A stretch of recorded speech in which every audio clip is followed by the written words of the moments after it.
Thank you. Please sit down.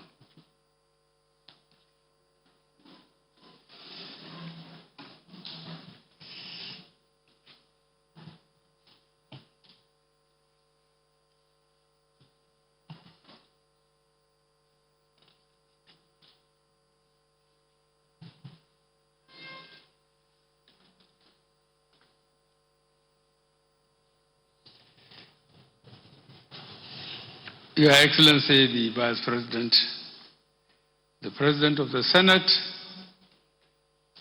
Speaker, House of Representatives, the Governor of Ekiti State and Chairman, Nigerian Governors Forum, Secretary to the Government of the Federation, members of the Federal Executive Council, permanent secretaries, heads of extra-ministerial agencies of government, resource persons, senior government officials, distinguished ladies and gentlemen. The last 2 days have provided an opportunity for us to undertake an objective assessment of our stewardship of the contract we have signed with the Nigerian people since the inception of our second tenure as a government. From the report on the scorecard and the engagement with participants at this retreat, it is encouraging to note that progress has been made on all fronts, in spite of the multiple challenges that have arisen since our coming to office. I therefore commend your efforts, commitment, and resilience to the cardinal aspiration of this administration. As I stated in my opening remarks yesterday, the Nigerian people expect dedication and commitment by all of us in implementing policies, programs, and projects to improve the quality of their lives and set Nigeria on the path of prosperity. Let me reassure all Nigerians that this administration remains resolute in initiating programs aimed at improving the quality of lives and uplifting 100 million Nigerians out of poverty over the next 10 years. The proceedings of the last 2 days have been designed to ensure the attainment of ministerial deliverables is on track and to accelerate achievement of the 9 priority areas in the face of current challenges. Distinguished participants, the discussions at the retreat have revealed that our country has what it takes to weather through the storms of contemporary challenges. Within these few days, we have examined the numerous policies, programs, and projects the administration has embarked upon, which are targeted at lifting our people from the shackles of poverty, protect their lives and properties, and ensure equitable distribution of the nation's wealth. We aim to gradually close the gap between the different classes to bring joy to a greater number of the students. I am glad that these policies, programs, and projects have recorded appreciable successes. Our renewed vigor on agriculture has been demonstrated through our Anchor Growers program and the Presidential Fertilizer Initiative. We have made progress on the railway projects with a view to connecting different parts of the country. The Lagos-Ibadan rail line is up and working. the Abuja-Kaduna rail line is efficiently running. Arrangements are being made to complete the Ibadan to Kano, commence the Port Harcourt to Maiduguri line, which will connect the southeastern and eastern states to the northern states. Work is ongoing at the second Niger Bridge and is at 46% completion. We hope to commission the project before the end of our tenure in 2023. Several contracts have been awarded to rehabilitate, reconstruct, and construct our arterial roads to reduce the hardship to commuters and increase economic activities across the states. We have flagged off the Ajakuta-Kaduna-Kano AKK gas pipeline project, which is being developed at this critical time in Nigeria's commitment to increasing our infrastructure assets and promote the use of gas in the domestic market. Our anti-corruption fight requires no emphasis. We have made consistent efforts to build strong institutional capacities in the fight against corruption by strengthening our anti-corruption agencies, including the Economic and Financial Crimes Commission, Independent Corrupt Practices, and the other related offenses commission. The Code of Conduct Bureau and Code of Conduct Tribunal, supported by a Presidential Advisory Committee on Anti-Corruption, such that they work independently and jointly, being guided by law. We have also worked to address emergent cases of insecurity and insurgency in the country with innovative approaches such as Operation Safe Corridor, which de-radicalize, rehabilitate, and reintegrate willingly surrendered Boko Haram members into the larger society. Our security operations in the Niger Delta, North Central and Northwestern states are yielding desired results. We hope to get rid of bandits, kidnappers, and other criminal elements in these regions. The advent of COVID-19 pandemic and its attendant negative effects is being addressed through the constitution of our Presidential Task Force to proper coordination and the launch of the 12-month Economic Sustainability Plan to cushion the effect of the pandemic on our students and business owners. Your Excellencies, distinguished participants, I am confident that the lessons we have learned in the last 1 year of implementation of policies, programs, and projects, deliberations and resolutions from the different sessions, and experience sharing from various speakers will serve as the needed tool to propel every ministry to the next level of achievement. More importantly, the thrust reposed in us by Nigerians remains the ultimate driving force. We cannot afford to lose focus regardless of the challenges. Our eyes must therefore remain fixed on the ultimate goal. More than ever before, I charge us all to play as a team, because that is what we are. A convoy is, however, only as strong as its slowest vessel. To this end, the days of insufficient collaboration, coordination and synergy among implementing ministries, departments, and agencies should be over. In this regard,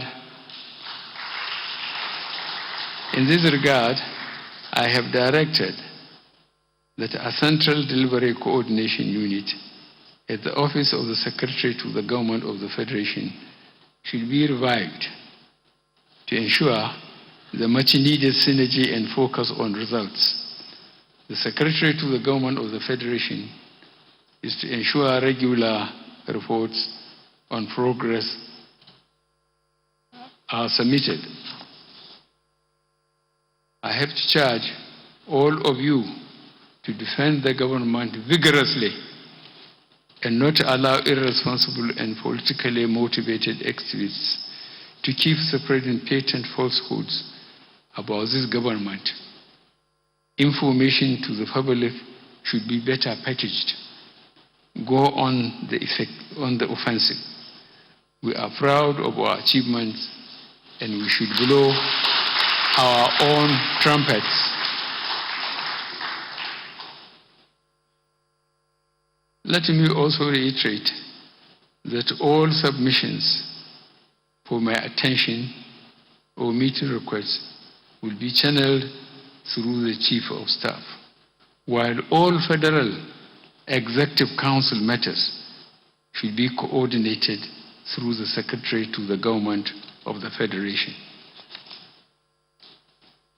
I have directed the Minister of Finance, Budget and National Planning, the Governor of the Central Bank of Nigeria, and all other responsible agencies to ensure speedy and timely release of funds to MDAs for implementation of the 2.3 trillion naira economic sustainability plan and the capital projects in the 2020 budget. I also enjoin ministers to ensure that funds released are utilized efficiently and transparently in implementing the programs and projects along the line priority of government. I am hereby charging ministers, permanent secretaries, and all heads of parastatals to be continuously conscious of their commitments and responsibilities. On behalf of the people of Nigeria, I demand the uttermost level of performance, deliverables, and results. I look forward to a result-oriented year with tremendous benefits that will continue to change the lives of our people positively. I don't think I can finish this speech without one or two digressions, which is specifically to you as ministers, permanent secretaries, and our supporters. I believe I was about the only African among the less developed countries that the President of the United States invited. And when I was in his office, only myself and himself, only God is a witness. He looked at me in the face. He said, "Why are you killing Christians?" I wonder if it were you, I wonder how you will react. I hope what I was feeling inside did not betray me before him. So I understood it. The problem between cattle rearers and stagnant farmers, I know, which was older than me, not talk of him because I think I'm a couple of years older than him, were happening. And with climate change, with population growth, and the understanding of the culture of the cattle rearers, if you have 50 cows and they eat grass or something, any route to the water point, they will follow it. It doesn't matter whose farm it was. The first republic set of leadership, the most responsible leadership we ever had. I asked the Minister of Agriculture to get a gazette of the early 60s, which delineated the cattle routes, the grazing areas, where they use meager resources then to put earth dams, windmills, even sanitary departments. So any cattle rearer that allowed his cattle to go to somebody's farm is arrested, taken before a court. The farmer is called to submit his bill. Then the judge will say, cattle rearer, Oya, if he can't pay, his cattle are sold and the farmer is paid. But subsequent leaders, VVIPs, they encroach on the cattle routes. They took over the cattle rearing areas. And there was a time I went to Bayelsa State, and I saw cattle rearers there. In Bayelsa. So I suspect they were going into the Atlantic. So I tried and explained to him, this has got nothing to do with ethnicity or religion. It's a cultural thing which the respective leadership was failing the nation. The next problem I want to tell you is how we found ourselves. When I say us, I mean members of APC. When we promised three fundamental things: security, economy, and fighting corruption. We repeated the three fundamental things last year. But I want the Nigerian elite, please encourage them to judge us fairly. When we came, 1999 to 2014, I would like you please to check. The average production was 2.1 million barrels a day. The average cost was $100 American per barrel. When we came, it collapsed to $37 and $38 per barrel. You know it. And the militants were unleashed on the administration. The production went down to 500,000 barrels a day. I want you to please reflect, what was the condition of the infrastructure then, in spite of those earnings? The roads, the rail is dead, and there was no power. Up to now, there is no power. Where did the money go? When we came, we were faced with half the production, one side of the production, one side of the money we are getting, and with all these challenges: security, economy, and fighting corruption. So please encourage your friends, the elite, to reflect on what this administration has done, what APC has done, and what we have achieved.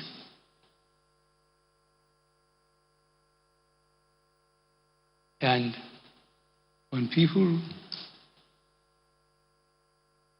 outside the country talk of Nigeria, they say, yes, the most corrupt country in the world. One, I'm doing my best. God has given me two chances. The first one, when I tried the way I thought I was a young man in uniform, collected the governors, the ministers, the president, put them in Kirikiri and other places, and said they were guilty until they can prove themselves innocent. Put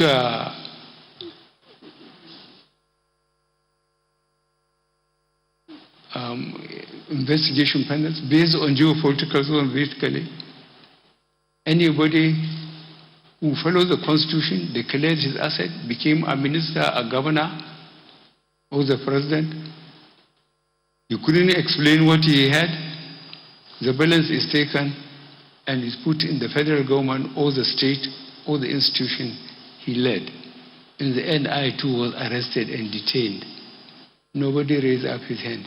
So when I come back now, I'm trying to follow the system. I'm being called Baba Gosulo. Please, you are the ones that should reflect and pity me, because we work with you every week. I listen to you, you listen to me. I just have to concentrate. Let us do our best for our country. And I know we all believe in God. And God will look after us. So I thank you for your attention. And God bless the Federal Republic of Nigeria. Thank you.